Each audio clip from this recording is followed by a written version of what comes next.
Salam cerdas selaras para tandapan di mana saja berada. Bertemu kembali dengan Hyang Weldo. Maaf sedulur-sedulur tandapan di mana saja berada, karena Hyang saat ini sangat sulit membagi waktu agar bisa memberikan pencerahan dan mempercepat uploadnya. Pokoknya salam satu hati. Apa bedanya dan apa kelebihannya antara orang Jawa dengan orang Arab? Antara bangsa Cina dengan bangsa Amerika? Antara orang Bali dengan orang Papua atau orang Sunda? Apa bedanya dan di mana kelebihannya? Tentu saja sama sekali tidak ada bedanya, baik orang Jawa atau orang Arab, baik bangsa Amerika atau bangsa Cina, baik orang Bali atau orang Papua atau orang Sunda sekalipun. Orang Jawa yang cerdas dan baik hati banyak sekali. Begitu pula yang goblok dan culas juga tidak sedikit. Orang Arab yang cerdas dan baik juga banyak. Begitu pula yang goblok dan suka nyinyir juga tidak sedikit. Begitu pula orang Bali, orang Papua atau orang Sunda yang cerdas dan baik hati juga banyak sekali. Tetapi yang goblok dan culas juga tidak sedikit. Orang-orang cerdas dan bijaksana ada di dalam suku bangsa apapun. Bukan hanya orang-orang Jawa saja atau orang-orang Arab saja. Bukan hanya bangsa Cina atau bangsa Amerika saja. Begitu pula bukan hanya orang Bali atau orang Papua atau orang Sunda saja. Begitulah orang-orang yang goblok dan merasa benar sendiri ada dalam suku bangsa manapun. Bukan hanya orang Arab saja, orang-orang Jawa yang goblok dan merasa paling baik sendiri juga banyak sekali. Bukan hanya orang-orang yang ada di Cina saja, orang-orang yang ada di Amerika juga tidak sedikit. Begitu pula orang-orang yang goblok dan merasa paling sempurna ada dalam suku bangsa apapun juga.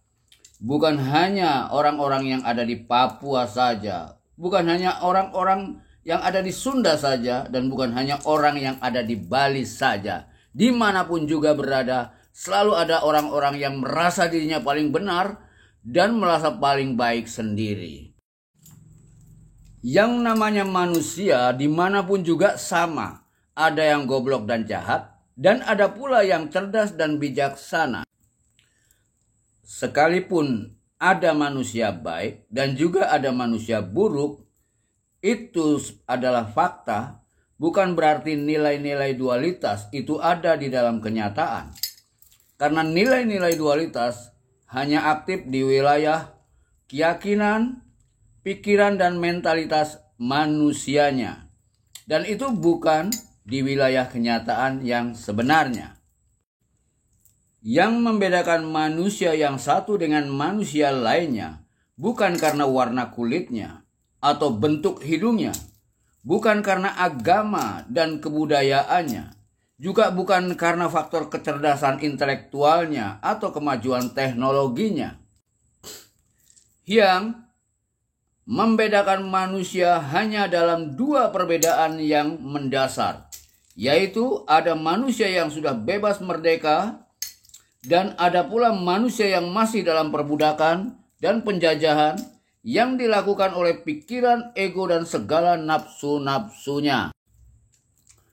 Jadi, yang melihat manusia hanya dalam dua perbedaan yang jelas secara substansial, yaitu manusia sebagai manusia gusti, yaitu manusia yang sudah mencapai kemerdekaan menjadi dirinya sendiri yang sebenarnya.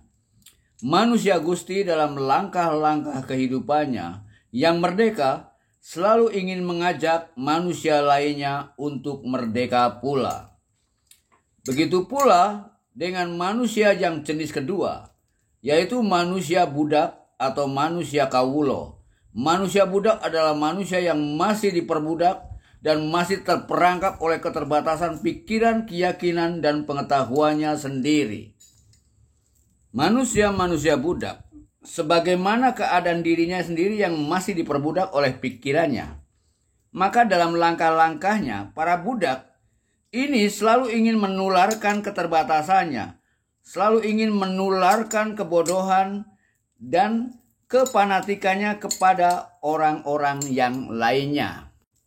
Manusia budak adalah manusia yang merasa dirinya paling benar sendiri dengan segala pengetahuan yang dimilikinya. Sehingga manusia budak cenderung meremehkan keyakinan dan pengetahuan yang lainnya. Begitulah ciri-ciri manusia-manusia budak yang selalu membuat kerusuhan di dalam kehidupan ini.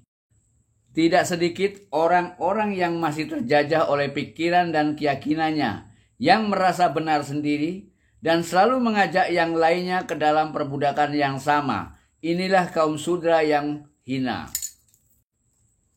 Untuk mencapai kemerdekaannya, manusia budak membutuhkan pengetahuan dan pengalaman yang memadai untuk meningkatkan kesadarannya. Sedangkan Waisa adalah orang-orang yang mulai menyadari keadaan dirinya yang sedang terjajah dan menjadi budak dari ego dan pikirannya sendiri. Menyadari diri dari perbudakan dan penjajahan tidaklah cukup untuk mencapai kehidupan yang sebenarnya. Karena untuk menyadari diri harus bebas dan merdeka, dibutuhkan kekuatan dan pengetahuan tertentu untuk melakukan perlawanan terhadap penjajahan dan perbudakan yang sedang dialaminya. Seseorang disebut kesatria jika dirinya sudah siap dengan segala kekuatan dan pengalamannya untuk melakukan perlawanan atau peperangan dengan pikiran, ego, dan segala nafsu-nafsunya. Peperangan mencapai kemerdekaan diri dari perbudakan adalah perang Bratayuda, yaitu pertempuran melawan dan menaklukkan dirinya sendiri, jihadun nafs. Mempersiapkan diri sebagai pendawa 5 untuk melenyapkan Kurawa yang berjumlah 100 lebih untuk mencapai kemenangan dan kemerdekaan sebagai Brahmana. Sebagai orang yang merdeka dan berdaulat atas dirinya sendiri. Inilah manusia Gusti yang sebenarnya. Salam cerdas selaras para tandapan di mana saja berada, baik di alam niskala maupun skala. Bertemu kembali dengan Hyang Wildo, pengelola channel khusus yang membicarakan persoalan-persoalan kehidupan dalam tataran spiritual. Pada kesempatan kali ini, kita bertemu dengan 2 orang tamu yang kebetulan datang dari luar kota. Yang satu bernama Pak Masran dari Cilacap, kemudian Mas Budi Mas Budi dari Solo. Nah, pada kesempatan yang kedua kali ini, mari kita dengarkan apa yang menjadi pertanyaan Mas Budi dari Solo.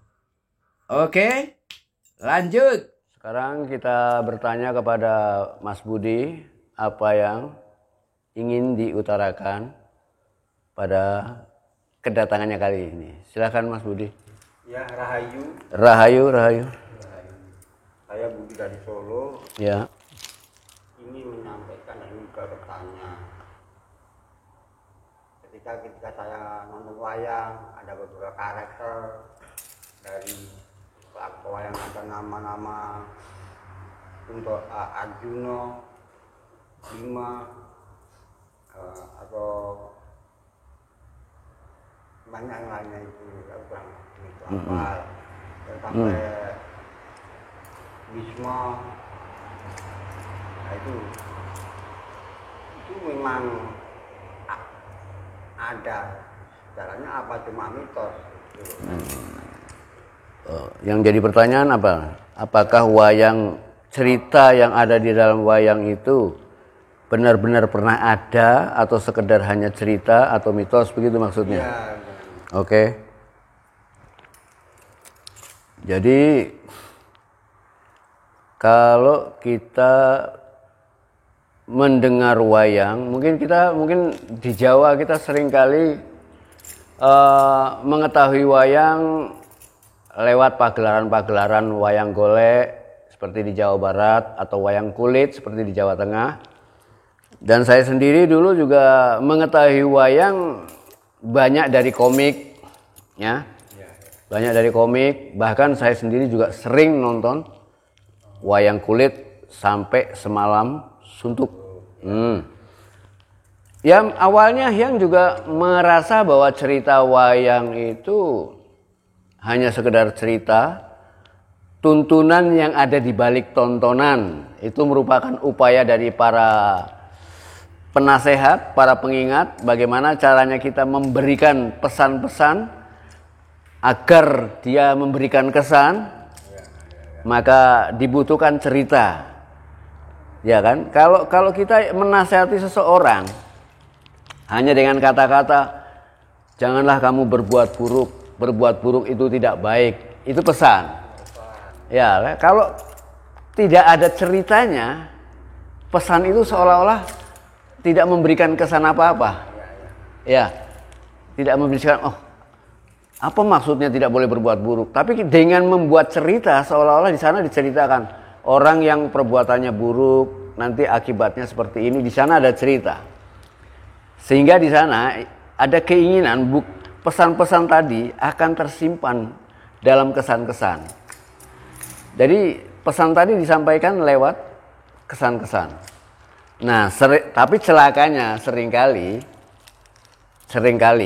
orang di dalam mendengarkan cerita, ya, di dalam melihat tontonan, mereka seringkali terjebak oleh kesan-kesannya, sehingga lupa pada pesannya.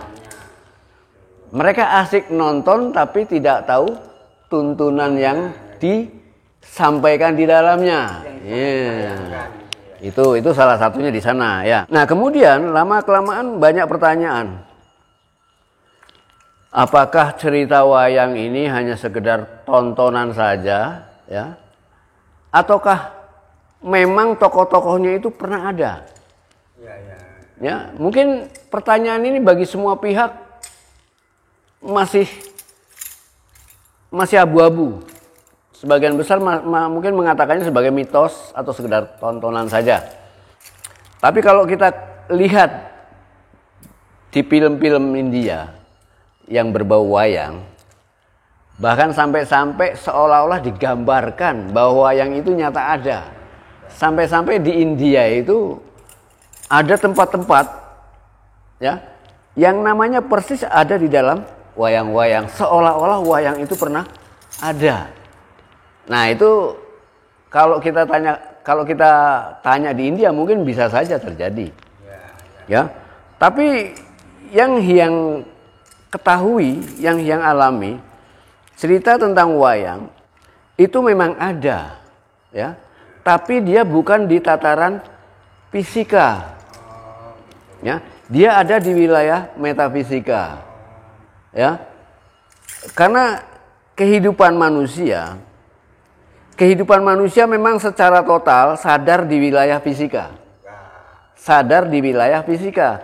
Padahal kita juga memiliki wilayah metafisika. Cuma manusia jarang yang ingat dengan persoalan-persoalan metafisika. Ya, padahal persoalan metafisika dan fisika ini berkaitan. Apa yang terjadi dalam fisika ini berawal dari metafisika lebih dahulu. Ya. Jadi di alam metafisika juga ada kisah. Ya, ada kisah. Dari kisah-kisah yang terjadi di alam metafisika ini akan berefek ke alam fisika. Gitu. Ada efek ke alam fisika. Dan seringkali digambarkannya alam fisika itu sebagai alam hukuman. Ya, katakanlah ketika di alam metafisika atau seringkali mereka menyebutnya sebagai alam surgawi, ya kan? Atau alam langit, mereka katakanlah melakukan kesalahan. Misalnya ya, kemudian dihukum dengan diturunkan ke dunia, ke bumi. Nah, seringkali digambarkan begitu. Seolah-olah alam fisika ini merupakan alam hukuman. kita sedang dihukum, sedang diuji, dicoba dan lain sebagainya. Nah, sebetulnya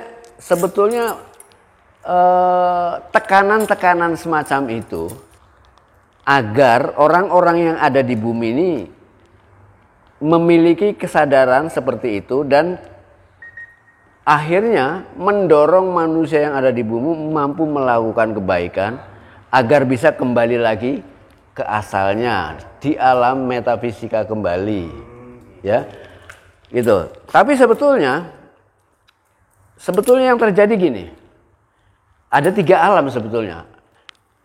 Alam yang pertama ini yang disebut dengan pusat, mungkin yang akan menyebutnya sebagai alam maha metafisika, alam metafisika dan alam fisika. Awalnya dari alam maha metafisika dulu. Di sana ada kehendak, ya.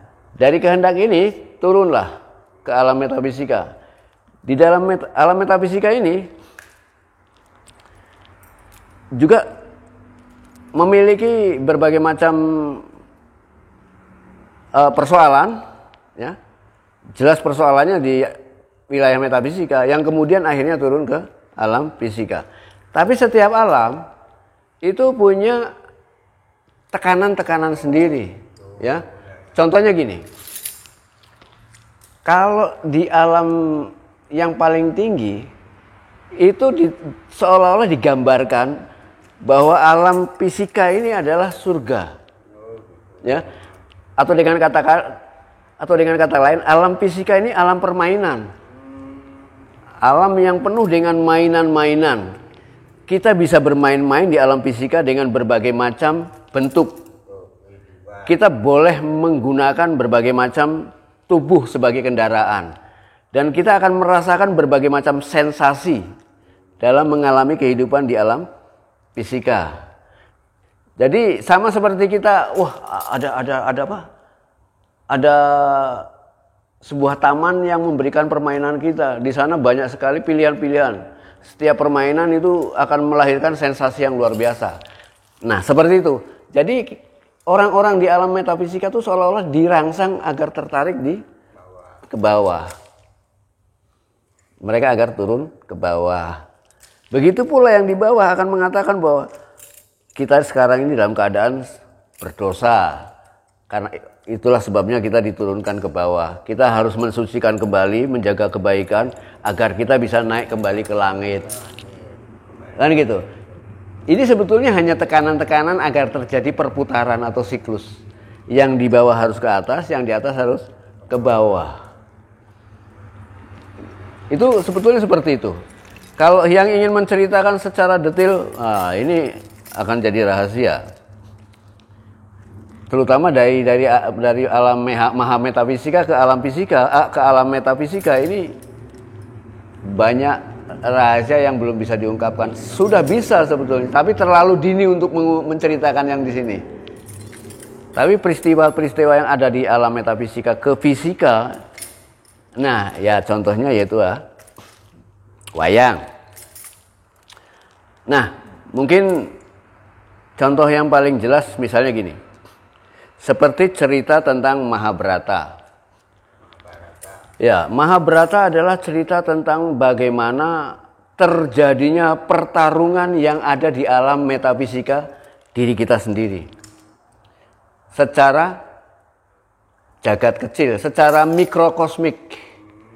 Tapi juga dia terjadi di alam makrokosmik secara metafisika. Ya, di dalam cerita Mahabharata, di sana seolah-olah ada peperangan dalam diri kita. Ya kan? Ada peperangan antara Pandawa dengan Kurawa. Siapa Pandawa dan siapa Kurawa? Di sana peperangan antara apa?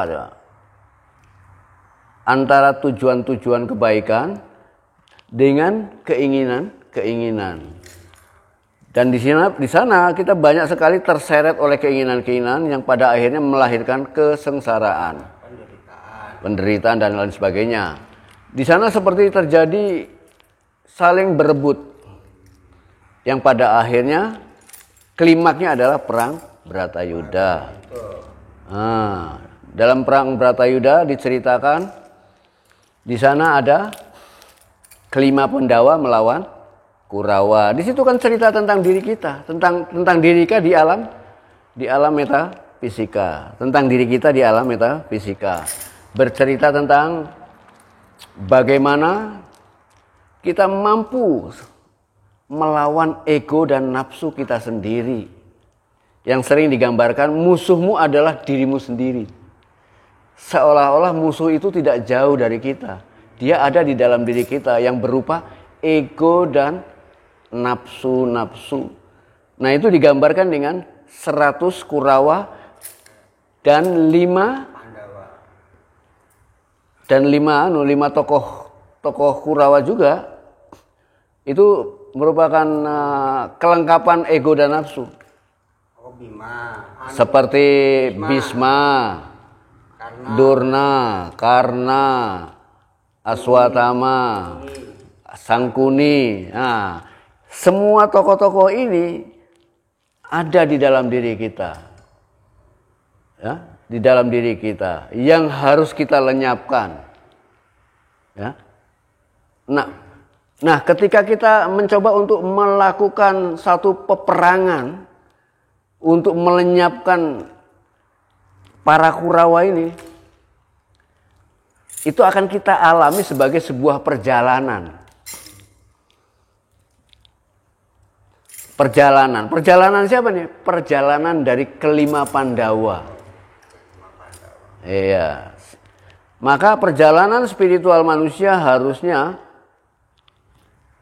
ada 5. Nah, itu digambarkan dengan Pandawa.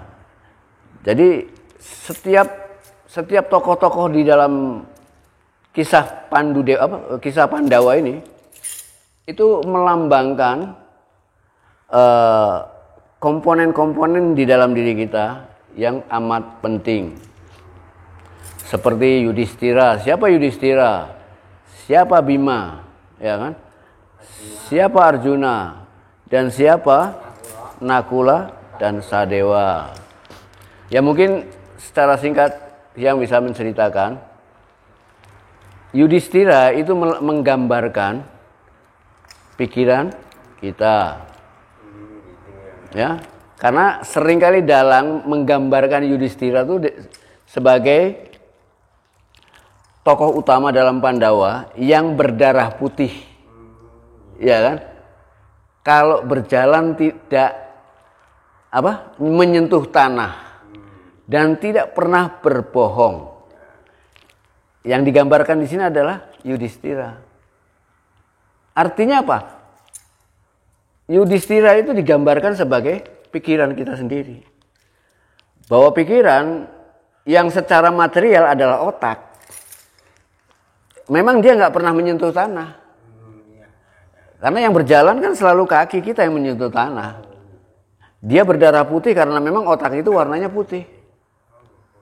Kemudian dia tidak pernah berbohong karena yang namanya pikiran nggak pernah berbohong. Yang berbohong itu mulut. Ya, pikiran kita nggak pernah berbohong dia. Kalau dia memang tahu akan mengatakan tahu, kalau enggak ya nggak tahu. Yang berbohong aku tahu padahal nggak tahu itu kan mulut. Ya kan? Nah, jadi Yudhistira itu adalah menggambarkan bagaimana pikiran kita. Artinya dalam perjalanan spiritual, pikiran kita harus banyak mendapatkan pengetahuan. Harus banyak mendapatkan pengetahuan. Itu merupakan perjalanan pertama yang harus kita penuhi, pengetahuan. Itu perjalanannya Yudhistira di sana, pengetahuan, ya. Terus yang kedua adalah Bima. Siapa Bima? Bima seringkali digambarkan sebagai tokoh Pandawa yang tidak pernah duduk. Seringkali dianggap Bima merupakan tokoh yang selalu berdiri. Nah, ya kan? Sampai-sampai ada jamu yang menggunakan istilah kuku Bima. Nah, maksudnya apa? Orang kalau minum jamu ini akan berdiri terus. Nah, tapi yang berdiri nggak tahu apanya. Iya kan? Tapi maksudnya gitu. Memang Bima itu tokoh yang nggak pernah duduk. Artinya dia selalu hidup. Dan Bima digambarkan sebagai tokoh yang sangat adil. dalam memperlakukan petinggi maupun kaum bawahan. Semua diperlakukan sama. Ya. Bahkan kita bisa melihat bagaimana Bima tidak bisa boso, tidak bisa tata krama terhadap atasan, ya. Jadi semua diperlakukan sama. Ya. Bima hanya bisa tata krama hanya kepada dirinya sendiri. Ya kan? Ya. Dan kemudian Bima itu adil. Ya, adil. Nah, gambaran ini adalah menggambarkan jantung kita. Ya, jantung kita. Kenapa? Bima adalah tokoh yang nggak pernah duduk. Dia selalu berdiri. Artinya jantung kita, seluruh anggota tubuh kita pada saat tidur ikut tidur. Hanya jantung yang tidak tidur. Dia selalu berdiri. Jantung selalu bergerak. Ya. Dia berhenti sebentar, bahaya. Iya kan? Hah? Ini Bima di sana. Ya. Dia adalah jantung yang selalu bergerak. Dia harus bergerak terus. Yang lain boleh tidur. Tapi dia harus tetap bangun. Ya. Itu kenapa kok digambarkan bahwa dia nggak pernah duduk. Dia selalu berdiri itu di sana. Dan kemudian Bima seringkali digambarkan tokoh yang adil dalam memperlakukan atasan maupun bawahan. Nah, yang namanya jantung, dia kan tugasnya memompakan darah. Ketika dia memompakan darah, kepala maupun kaki diberi yang sama. Iya kan? Semuanya diberi sama. Tidak ada yang berbeda. Wah, ini atasan harus dikasih darah yang lebih banyak, kaki mungkin sedikit. Enggak, semuanya diberi sama. Ya, ini harus dipahami maksudnya. Ya, itu artinya lakunya Bima. Bima itu jantung, secara fisik jantung, tapi secara metafisik hati. Apa yang dilakukan Bima adalah dia harus banyak pengalaman. Makanya tugas Bima hanya melakukan tapa berata kemana-mana agar dia mendapatkan banyak pengalaman. Kalau Yudhistira itu pengetahuan, maka Bima adalah pengalaman. Pengalaman-pengalaman spiritual, melakukan tapa berata, pengendalian diri. Ya, lewat, ya kan? Nah, sekarang yang ketiga yang seringkali disebut sebagai penengah pendawa. Ya, penengah pendawa ini digambarkan sebagai satu-satunya, yang seringkali disebut sebagai lananging jagat. Satu-satunya pria dengan 99 wanita. Siapa itu? Bahkan Arjuna adalah merupakan satu-satunya tokoh pewayangan yang melahirkan keturunan. Semua raja-raja adalah turunan Arjuna. Artinya Arjuna adalah kemaluan kita. Ya, Arjuna adalah kemaluan kita. Arjuna, dan di situ digambarkan Arjuna ya. Dan kemaluan kita ini, di dalam kemaluan kita ini banyak sekali potensi. Makanya dikaitkan dengan Kundalini. Ya, kalau kita mampu mengendalikan di tingkat ini, maka efeknya luar biasa. Kayak Arjuna itu titisan, titis. Makanya dia pegangannya panah. Ya, ya. Arjuna seperti itu, titis dia. Nah Arjuna, laku yang harus dijalankan Arjuna adalah bagaimana mengendalikan nafsu biologisnya, kan begitu, ya. Coba di masing-masing komponen dalam tubuh kita seperti pikiran, hati, dan lain-lainnya, ketika mereka melakukan sesuatu, ya, maka apa yang dilakukan oleh mereka hasilnya hanya dinikmati oleh masing-masing pelaku. Ya. Contohnya, ketika pikiran kita membaca buku, maka hasil yang dia dapat dari membaca buku kan hanya untuk kepentingan pikiran. Ya. Ketika perasaan kita merasakan sesuatu, ya kan, yang menikmati perasaan siapa? Hanya hati saja. Tapi kemaluan kita pada saat dia melakukan ya, melakukan tugasnya dia sebagai kemaluan, pada saat dia menikmati kerjanya, maka seluruh tubuh ikut menikmati. Seluruh tubuh ikut menikmati.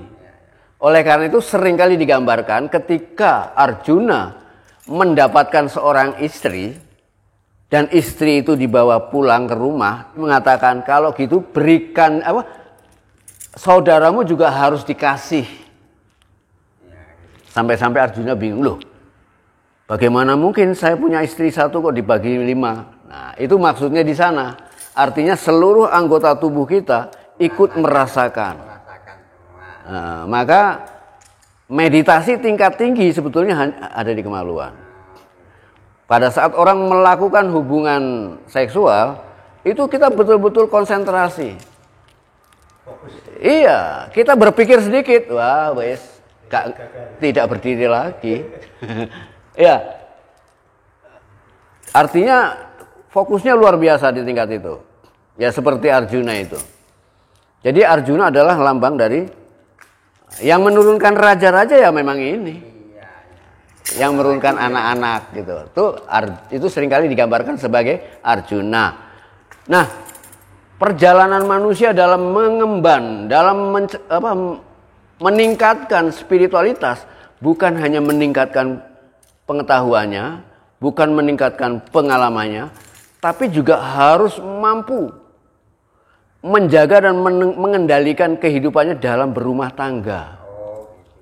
Maka berumah tangga itu merupakan laku spiritual yang paling sulit. Oh iya, nek topo broto gampang. Ya. Belajar untuk pengetahuan gampang, baca buku aja tiap hari ya. Laku-laku ini ya topo ae ono di mana ada gua, tapa, di mana ada sungai, merendam. Gampang kan? Nah, laku spiritual yang paling sulit adalah berumah tangga. Makanya digambarkan sebagai Arjuna, tokoh pendawa yang sangat berperan. Oleh karena itu Arjuna didampingi oleh Krishna karena beratnya. Jadi oleh karena itu siapapun juga mereka sedang menjalankan laku spiritual sekalipun dalam berumah tangga. Bagaimana kita seharusnya menjaga rumah tangga kita, mengendalikan rumah tangga kita. Anak dan istri itu sebagai murid-murid kita, sebagai rakyat kita yang harus kita mengaturnya dengan baik. Wah, itu merupakan perjalanan spiritual yang sebetulnya sangat penting. Keliru kalau kita menganggap spiritualitas hanya bisa dicapai lewat tapa berata, lewat baca-baca buku. Enggak.